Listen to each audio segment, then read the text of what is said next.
In this video, I'm going to be walking you guys through how I gained 10 kg in 6 months, in my first 6 months of my previous bulk. So in August 2023, I was looking like this and I weighed 65 kilos. I'll put the equivalent in pounds there for you if you're American or wherever. And then in February 2024, I was looking like this, weighing 75 kilos. And as you can see, there's a little bit of a drastic difference. And I just want to show you that please trust the process, because this is how I'm looking right now at 69 kilos. And I've I've gained a lot. I've given myself a lot of progression. So it's all about trusting that bulk. And I'm going to show you guys exactly how I gained that 10 kilos in 6 months, which is quite a lot for that time frame, right? And I just want to say that some of these things that I'm going to be going through, they might surprise you a little bit because of how simple they are, but people forget about them and they overcomplicate them and they don't keep things simple. And that is one thing that's really important in bodybuilding, not overcomplicating stuff. And the basics get you further if you stick to them. And the people that don't stick to the basics, they're always stuck itching their heads at what they're doing wrong, but they don't realise it's just the basics. But anyway, that's another video. So I'm just going to briefly introduce myself before we get into this. So my name is Ryan. I'm a 19-year-old from the UK, and you've just seen my transformation in 6 months. But I'm going to take you back. So I was looking like this in 2021, and now I'm looking like this in 2024.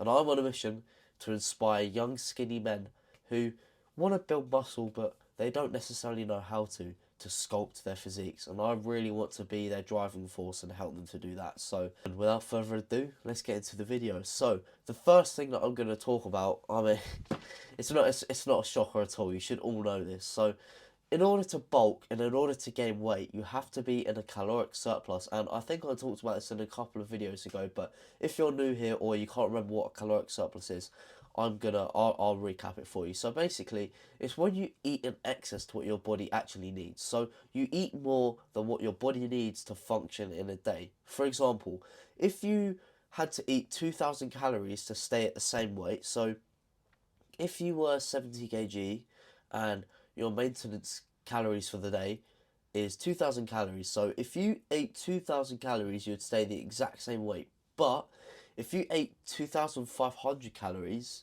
then you gain weight because you're eating more than you need, and you're eating in that little excess of 500 calories. Therefore, that's how you gain weight. And it's the other way around as well. If you eat less than what you need, you'll lose weight. So, for example, if you're, sticking to that example of if your maintenance calories for the day is 2,000 calories and you ate 1,750 calories, you'd lose weight because you're eating less than what your body actually needs. Therefore, as I said, you'd lose weight. And you're probably asking now, why is being in a surplus so important? Well, I mean, if it's not pretty obvious to you now, it's because you won't gain weight without being in a surplus. Because if you don't eat in a surplus and you eat either at maintenance or literally in a deficit, then you're either going to maintain or you're going to either lose weight. And there are so many people wonder why, when they're trying to gain weight and when they're trying to bulk initially, they obviously they have a lack of knowledge, so that's fair enough, but they find that their weight is fluctuating. Like 1 week they could be gaining weight, and then 1 week they could lose weight and get back to square one on where they were previously 2 weeks ago. And they wonder why that is. And that's because they have inconsistent eating habits and they're not constantly in that surplus all the time. If you're in a surplus for 4 days of the week, then you're not going to be gaining weight, because you're going to be counteracting that surplus within 3 days that you're not in the surplus, right? So it's going to make it a lot more difficult for you to gain weight if you're not constantly hitting that surplus. And it's so crucial to gaining weight that you're in that caloric surplus. And two things that people don't take advantage of when bulking, and if you're a hard gainer watching this and you struggle to put on weight, for example, then these things are going to be crucial for you. So people don't take advantage of liquid calories enough. Liquid calories are basically, they're also known as invisible calories because they don't make you feel as full. They're a lot easier to consume, and you can make liquid calories highly calorific. For example, if you have mass gainer protein powder, which I'll put a little picture up on here, and I'll put a link in the description if you want for some mass gainer from My Protein.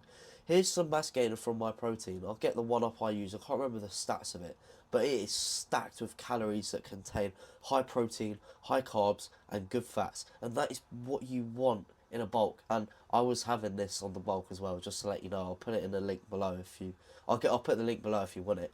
But yeah, this is basically, this is a hack, right? This is literally a hack. But don't become too reliant on protein powder, because you want to be getting your protein and all of this stuff from Whole Foods, and that's another video. But that's also my other reasons. So I'm gonna my other thing that you guys need to leverage. So I'll quickly get into that now. So obviously you've got your liquid calories, so your protein powder and that stuff. Just take advantage of that. Second thing you guys need to leverage, and what people don't leverage enough, is calorie dense foods.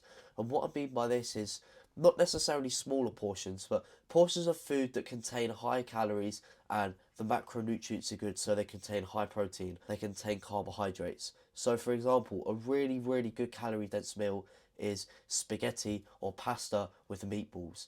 That was a go-to of mine on the bulk. I used to have that a couple of times a week, and things such as burgers from, you make them from minced beef. Another one as well, on my breakfast on the bulk, just to clear up my breakfast every single day, I was having 6 eggs with 2 bits of toast and some smoked salmon drizzled in between and mixed in between the eggs. Beautiful, and very, very high in calories. I'll put the macronutrients and the calories up here for it. I'm not too sure exactly what it is, but I think it's probably high 700s or near the 800. I don't know, I'm guessing, and you guys, I'll find out when I edit this video. But yeah, that's one of, they're the two things that people don't leverage enough. So that's the first thing, constantly being in a surplus. Just please drill that into your head, that you always have to be in a surplus, and you won't gain weight without it. So, okay, so the second thing that I took advantage of in order to gain 10 kg in 6 months is to progressively overload constantly and all the time with all my weights. And this is so important because a bulk and the stage of the year, or so the stage at where you're in a surplus, is called the gaining phase. So that's where you gain weight and you gain muscle, and you also gain strength. Progressively overloading basically consists of just increasing the weight little by little on your exercises the stronger you get, and you're eating more calories, so you've got to put them to work somehow. And the bulk, and when you're in a surplus, that is a time where your strength goes up all the time. So making sure you're progressively overloading just make sure that you're taking most advantage of that.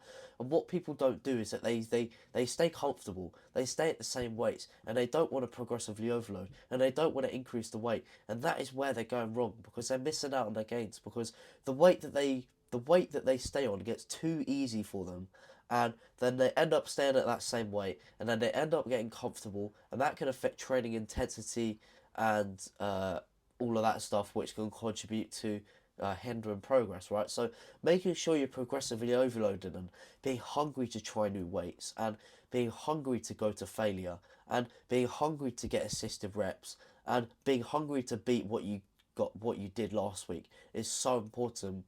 And progressively overloading the weight does that, and I personally think it's exciting. When I know that I'm going into a session trying a new weight, I'm fucking excited. I'm also very nervous at the same time. And back to what I was talking about in terms of putting them extra calories to work, which is so important because you're feeding your body more, so you're capable of more. So you really, really should be doing this. And what progressive overload allows you to do with them extra calories is it allows you to balance that muscle to it allows you to take advantage of that muscle to fat ratio and bring down the amount of fat you put on and increase the amount of muscle you put on, because you're going to be increasing the challenge to your muscles, because you're trying new weight that you've never done before. You're putting more stress on your body and your muscles. Therefore, after the sessions, there's going to be a larger demand for that muscle being repaired, because you've just tried weight that you've never done before, right? Therefore, that can lead to more muscle growth. So you're actually gonna you're gonna ratio of muscle and fat really nicely. You're going to bring down the amount of fat you put on, and you're going to increase the amount of muscle you put on. And this is really important because one of the main reasons why people are scared to bulk is because they're scared that they're going to get fat, and they don't want to put a fat on, and they don't want to get fat on their face. And I'll be honest with you, that is one of the reasons why I don't like bulking too much, because I get a lot of fat stored on my face, and I don't really like it. But you got to put up with it at the end of the day. Okay, so I want to share a little system with you guys that I have in my head of how I progressively overload and how I know when to increase the weight on different exercises. So I'm going to do this for compound exercises and isolation exercises. If you're asking what they are, I'll explain them to you now. So a compound exercise is an exercise that involves more than one muscle group, or there's one main muscle group that's being targeted, but in order for it to happen and the repetitions to happen, other muscle groups have to come into play. So for example, with bench press is a compound exercise because it primarily targets the chest, but it also indirectly targets the front delt and the triceps in order for the rep to happen, because you're pushing up, so you're going to be using your triceps and you're going to be using your front delt. So that's basically what a compound movement is. And an isolation exercise is where only one muscle is working. So for example, dumbbell lateral raises is really isolated because you're only using your side delt here. So that's the difference between them, and I'm going to go into the difference between how to progressively overload them now. So with a compound exercise, you want to be going heavy. For example, my main compound exercise that I really want to go heavy with, that obviously good technique, but want to go heavy with, is incline dumbbell press. I got up to lifting 45 kg dumbbells for 7 or 8 reps when I was peak bulk, and I started. Oh, that's on an incline, by the way. And at the start of the bulk, I started with 40 kg dumbbells on flat. So I progressively overloaded pretty well in the time I was bulking. But what you guys want to be doing with your compound exercises, such as your incline dumbbell press or your shoulder press, for example, you want to be first of all starting with a weight that's going to be between 6 to 8 that you're going to get 6 to 8 reps with. Get in that 6 to 8 rep range with the weight, and that will be perfect for you, and they'll be just right for you, very heavy for you and just right for you. And then you keep working on that, and then you work until you get 9 to 10 reps, and then when you get pretty comfortable with 9 to 10 reps, then you increase the weight by the next one up. So for example, in my gym, if for example, as I was talking about the 45 kg dumbbells, if I got up to 9 to 10 reps pretty comfortably with 45 kg dumbbells, I'll go up to the next ones, which are 47.5 kg dumbbells in my gym, and then the 50s, which I really want to do, and then 52.5s, and then 55s, etc., etc. You get the idea. And it's all about them little increments. Those little increments add up a huge amount in the long term. Okay, so moving on to isolation exercises. So isolation exercises are very different from compound exercises. I would say that the difference between them, to make it a lot easier for you guys to understand, is that it's more delicate, because the only muscle that's being targeted is the only muscle that's working, right? No other muscles come into play to help the repetition. For example, if you're doing dumbbell lateral raises, as I said earlier, then it's only the side delt that's going to be working. So it's a very isolated exercise. If you're doing preacher curls or just normal bicep curls, the bicep is going to be the only muscle that's working. I mean, the forearms indirectly, but you know what I mean. They're going to be really isolated, especially if you're doing them in a spider curl variation. But anyway, that's not the point of the video. Yeah, they're a lot more isolated, so you have to go lighter, and you have to take more care, because otherwise you're going to get injured if you go ridiculously heavy, because when you're isolating muscles, they're a lot easier to tear. And for example, if you're going heavy on biceps are very vulnerable to tears. If you're going very heavy on triceps as well, triceps can be vulnerable to a tear as well. So you've got to be careful with the weight you're lifting, and you've got to stay in your means, and this allows you to do that. Okay, so the framework I want you guys to follow for isolation exercises is, I want you guys to start at 8 to 10 reps. So find a weight where you get between 8 to 10 reps in that rep range. And then once you start getting more comfortable with that weight and your strength starts going up, and you get between, I would say, anywhere between 12 to, I would say even 20 reps with some isolation exercises, but the majority of them I would say between 12 to 15 reps. If you're getting between 12 to 15 reps and it's getting really comfortable for you, then increase the weight and go back down to 8 to 10 reps. And the only exercises I would say that go above 15, between 15 to 20 reps is lateral raises and shoulder work, because the shoulders, because in order to work the shoulders, they're the most humbling, and you have to isolate them so much, and they're really, really hard to isolate. So making sure you're going light and getting at a really, really high rep range is so important. But I would say for everything else, sticking to that 8 to 10 rep range, and then once you get between 12 and 15, then increase the weight 100%. So I hope that clears it up how to progressively overload on different exercises, and if not, then you can ask me anything down in the comments and I'll be happy to help you. Okay, so the third thing that I leveraged in order to gain 10 kg in 6 months is consistency of habits. I was consistently training, I was consistently hitting my nutrient goals and staying in that surplus. I was constantly making sure I had my recovery and my good sleep. And this just led to me reducing my plateaus and, increasing that rate of that constant improvement I was talking about, building on, improving little by little, day by day. And these consistent little habits, they go a long way in the long term, and they led to me gaining 10 kg in 6 months. Okay, so I found a really good sentence I want to read out to you guys about consistency and just really drill it into your head why it is so just vital and important. In literally, not even just gaining weight, just anything in life. So, consistency forms foundation upon which sustainable results are built, creating a pathway towards achieving long-term goals. And what this basically means is consistency is your building blocks to you making progress. And if you can't lay down if you can't lay down that foundation and those building blocks in order to even start, then you're not going to get anywhere, and you're going to be fluctuating in the same little bubble, and you're not going to be escaping a bubble and just fulfilling your potential and chasing your dreams if you're not staying consistent. It goes back to having to be in a surplus consistently all the time.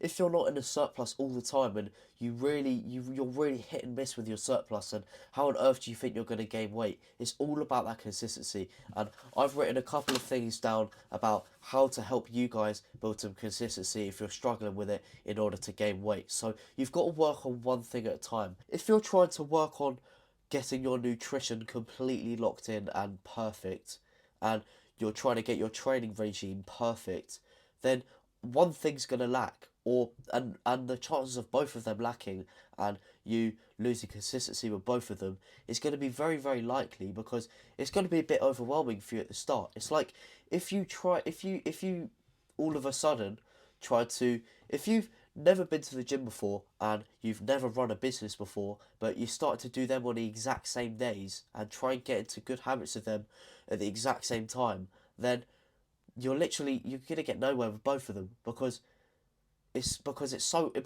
I said, that initial stage is getting through that is so important, and getting through the initial stage of two things at the exact same time just won't happen. And what happens is one of them complements the other. So for example, obviously, first of all, you want to dial in your training, you want to get consistent with your training, and then you want to get consistent with your nutrition, and then the recovery and optimal sleep all comes with that. But if you optimize your training first, then that's going to complement the nutrition, and you're going to want to improve your nutrition.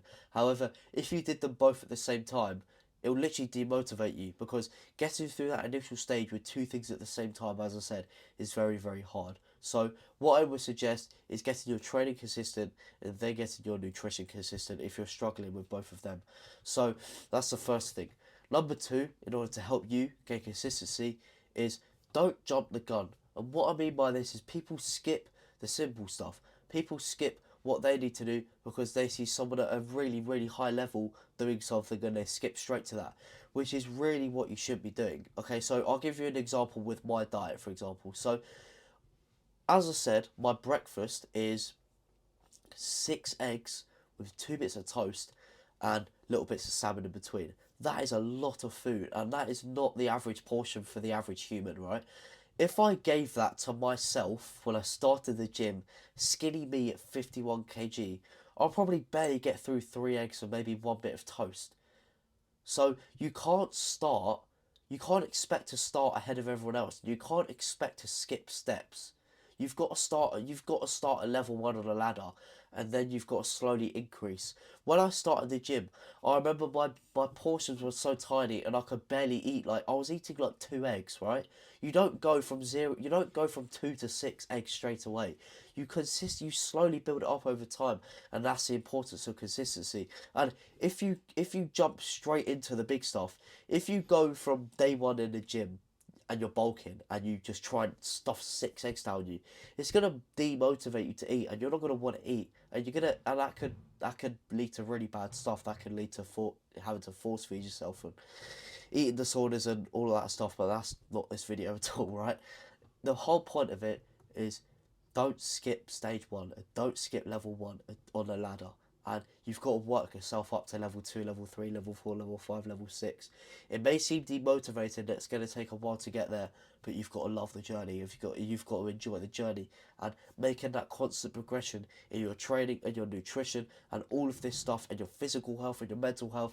It's all a journey that you should all embrace and you should all love. So don't be encouraged that you can't just skip to stage 6 straight away. You've got to start at level 1 and then slowly build up. So don't jump ahead of the gun. Stick to the basics and then slowly work yourself up on improving all of that stuff. Start with your 2 eggs if you don't have much of an appetite, and then you'll be able to get to 6 eggs eventually. So yeah, start slow, slowly build it up.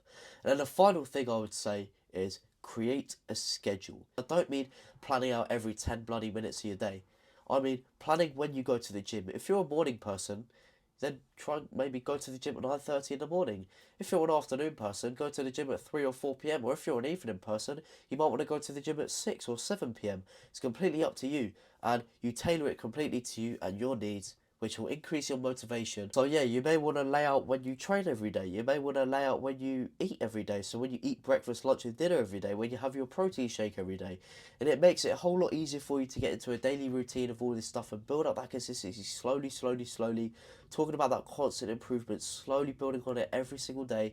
And in the long term, you'll see the progression, and the progression is crazy. And another thing as well, if you have it on a daily schedule, it's going to seem like a daily practice. So it's the chances of it becoming normal in your life, the chances of you training all the time and being consistent with that, and the chances of you eating all the time and having your protein shake at a certain time, it's going to become normal in your life. And they're just these good habits are going to constantly build and build and build.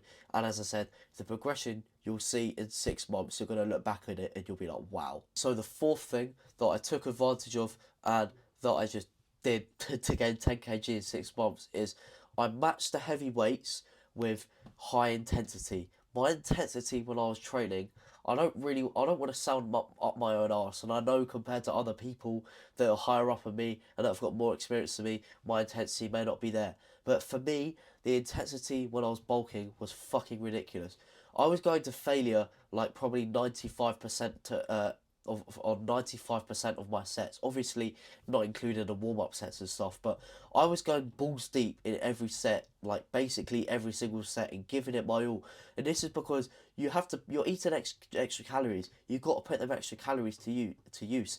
And as I said, if you want to have a good ratio of muscle to fat, making sure that you increase the weight, you do that progressive overload, and you train fucking hard is so important. And you're pushing yourself to failure, and you're getting them force reps, you're getting them assisted reps, and you're pushing past that pain and mental barrier. And that is just what you need to do in order to grow. And you need to take advantage of this when you're bulking, because after your bulk, when you're maintaining or when you're cutting, you may not be able to go to this intensity in order to stimulate the muscles as much as this, in order to stimulate muscle growth as much as this. So making sure that you're literally going balls deep into every set and you're giving it your all, and you're going to be more energetic as well, because as I said, you're going to be having more calories, so you're going to be having more carbs and more fats in your system, so you're going to be feeling more full, you're going to be feeling more ready to go. So on the bulk, you literally don't have an excuse to train like a pussy. And as I said, this is the time you need to do it, because when you're cutting and when you're in a deficit and when you're trying to lose weight when you want to,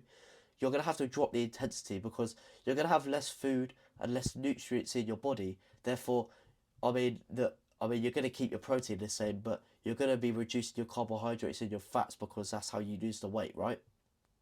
If you reduce them, then as I said, you're feeding your body less nutrients, so you're the risk of the chances of you getting injured are a lot higher. So you need to drop the intensity and go less to failure, and yeah, all of that stuff. So this is a time when you're eating more calories, when you're bulking, when you're trying to gain weight. This is when you need to train fucking hard and match that with the weight, and you've got yourself maximal gains. And then the final thing that I'm going to go into, I'm not going to fully go into it because I made literally a full 20-minute video on it, is I followed the 3-step framework, and I'm going to briefly introduce the 3-step framework to you now.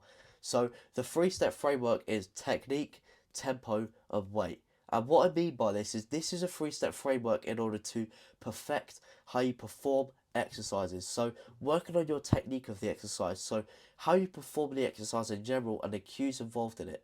And then the tempo of the exercise, so as I said, how intense you're performing the exercise, how fast you're performing the exercise, how slow you're performing the exercise, rest times in between, all of that stuff.